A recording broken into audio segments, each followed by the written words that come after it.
लेकिन उन्होंने कहा इस वक्त जो सबसे बड़ा खैबर पख्तूनख्वा में मसला है, और खासतौर पे खैबर और तीरा वैली, इन इन एरियाज की बड़ी सिग्निफिकेंस है जो पूरी आज बात की गई कि यहां पर तकरीबन 12,000 एकड़ की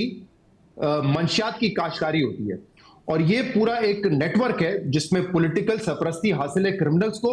जिसकी वजह से इस वक्त दहशतगर्दी जो है वो थमने का नाम नहीं ले रही, बल्कि उसमें इजाफा होता जा रहा है, क्योंकि ये एक गठजोड़ है, ये एक नेक्सस है, जिसमें खास तौर पे उन्होंने जिक्र किया ड्रग्स का, मंशियात का, कि यहां से मंशियात जो है वो स्मगल होती है अफगानिस्तान और टीटीपी के जरिए होती है। वो भी पैसा कमाते हैं, जो लैंडलॉर्ड्स हैं वहां पे जिनकी फसलें हैं वो भी पैसा कमाते हैं, टीटीपी पैसा कमाता है, और जो पॉलिटिकल पेट्रोनेज है, जो सरपरस्ती कर रहे हैं, वो भी इससे माली फायदा उठाते हैं। तो पूरे गठजोड़ है जो कि इनको सपोर्ट कर रहा है। अच्छा, इंटरेस्टिंगली जब वो स्लाइड्स हमें दिखा रहे थे डीजीआईएसपीआर, तो उसमें 3 ब्लॉक्स बने हुए थे,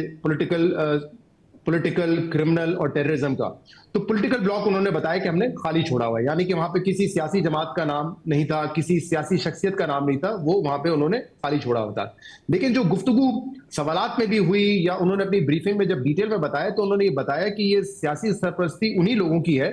जो कि कहते हैं कि ऑपरेशन नहीं होनी चाहिए, बातचीत करनी चाहिए, और पिछले कई सालों से उनकी तरफ से इस किस्म के बयानात आते हैं कि टीटीपी के दफातर खोल दो। तो जब ये सारी बातें उन्होंने की, अब आपको पता है कि ज्यादा गैस करना मुश्किल नहीं होता कि किस पार्टी की तरफ इशारा है।